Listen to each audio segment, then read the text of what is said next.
Bali, ito yung interrupter relay na gagamitin natin. 12 volts naman siya. Buksan natin. Ayan siya. Portion tatak niya, meron siyang 4 na wire dito sa kabila. Ito yan. Pareho siya ng color coding, parehong dilaw. Dito naman sa kabila, positive at negative. Gagawa natin siya ng diagram. Bali, ganito yung diagram na gagawin natin, yung pinaka wiring diagram na gagawin natin. Ito yung dalawang wire na to sa stock horn to. Ito interrupter relay to, at ito naman yung relay. Then ito yung loud horn, high tsaka low. Ayan yung dual horn to. Tapos ito fuse, tsaka ito yung battery. So unahin nating lagyan ng wiring. Pinaka 87 tatakbo to itong dalawang positive. Yan, dalawang positive ng dalawang horn. Pagsasamahin na natin sila. So itong wiring yan, diretso yan dun sa kabilang positive. Tapos iduduktong na natin yan dito sa 87. So yan na, meron ka ng 87, no? Yung pangalawa naman, itong dalawang bakante rito, pagsasamahin nyo na yung dalawa. Doon na yan sa negative. Pwedeng sa body ground or pwede sa baterya nyo. Yan, ganyanin na lang natin. Pwede nyo pagsamahin yung wire na yan. I-solve ka na rito sa dalawang horn, may wire na siya pareho. Dito naman sa 86 tsaka 85, dito napapasok yung kasi itong relay na to, interrupter relay, yung dito niyan, yung positive niya sigurado pula na wire, yung negative black. Yung dalawang lalabas na wire niyan is dalawang dilaw, or basta magkaparehong wire siya. Doon mo na ipapasok yung sa 86 at saka sa 85. Diretso mo na yan dyan, diretso mo na siya dito. Tapos ito diretso naman sa 85. O yan, kompleto na rin yung sa interrupter relay mo. Meron ka ng 86 at saka 85. So ang bakante mo na lang is number 30 na sa relay. Yung number 30 mo, didiretso to ngayon sa pwede mong idiretso siya sa positive ng battery. Pero kasi ako pag naglalagay ako ng ganyan, pag gumagawa ako ng mga gantong electrical, nilalagay ko lagi siya ng fuse. So ididiretso ko muna siya sa fuse muna. Yan, bago ko siya ilabas sa positive ng battery. O yan na siya. Tapos ito negative na to, hindi ko na yan lalagyan kasi pwede mong ilagay na dito yung negative ng nito. Ito yan, pwede naman body ground na lang. Yan. Tapos ito na yung naiwan na dalawa, diba?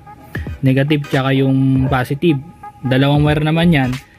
Hanapin mo yung wire nitong stock horn, yung positive niyan. Sa Honda Click kasi ang alam ko kulay green, dalawa kasi yung green tsaka light green, pero ang ginamit kong pang positive doon yung light green, yung isa ginamit ko pang negative. So dito mo na yan. Yan, yun, ganoon lang kasimple guys, diba? At tapos mo na yung wiring diagram mo, ganyan lang. O tara, i-actual ko naman siya ngayon. Papakita ko sa inyo kung paano ko gagawin. Bale, ito yung motor natin guys. Yan siya ngayon. Naka dual horn to ngayon, pero yung stock niya tinanggal ko na. Dual horn. Ito siya pagka naka dual horn. Yan, ganun siya kalakas. Ngayon, ang gagawin natin, lalagyan natin siya ng interrupter relay. Babaklasin ko muna itong mukha, tapos papakita ko sa inyo. Bali, yan na siya guys. Natanggal ko na yung pinaka mukha niya. Ito. Ayan. Ito yung mga relay ko. Relay ko sa mini driving light at saka sa relay ko sa busina. Pinagsama-sama ko siya dito. Tapos yung busina ko, sa mga nagtatanong, dito siya nakakabit dalawa. Kabilaan sa dalawang gilid. Yan. Diyan lang kasi medyo maganda yung pinaka ano niya eh. Hindi siya naiipit. Dito naglalagay yung iba. Diyan. Dito sinisiksik dyan. Para mas gusto ko dito. Yan. Ngayon, babaklasin natin to. Ito kasi yung sa stock horn. Dito natin ikakabit yung interrupter relay. Yan. Tatanggalin ko lang tong wire na, yung electrical tape na to, babarta natin. Si jumper natin yung pinaka interrupter relay. Bale, ito na siya guys. Yan, itong dalawang ano na to, sa stock horn to dito ko siya ikakabit, yung positive at saka yung negative ng interrupter relay natin. Tapos may dalawang wire doon na puti, na dilaw, dito yan, dito naman yan. Parang ilalagay ko siya dito sa gitna. Yun, siguro kakanapan ko na lang ng magandang pwesto, pero maiipit ko naman siya doon sa may pinakasulok doon.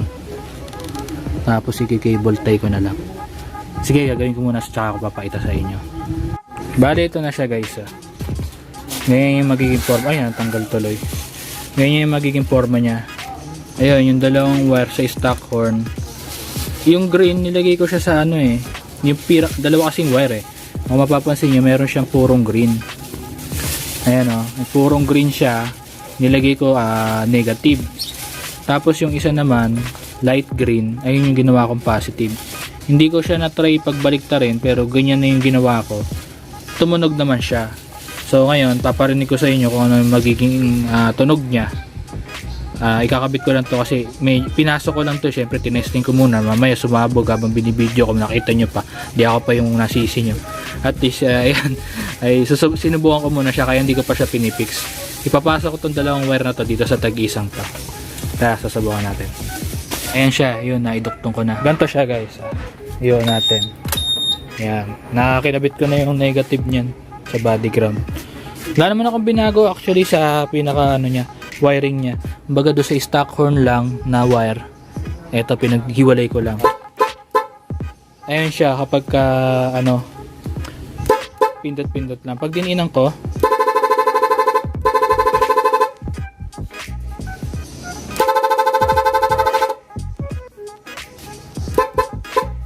so, ayun siya. Kapag nakadiin siya, hindi siya masakit sa tenga. Yung parang maganda siya pakinggan. Putol-putol siya. Yun. Kakabit na natin siya. Babalik ko na yung pinakamukha niya. Bali, yan na siya guys. Tapos na siya. Subukan natin kung may ipit ba or ano. Okay naman. Relay. Interruptive relay.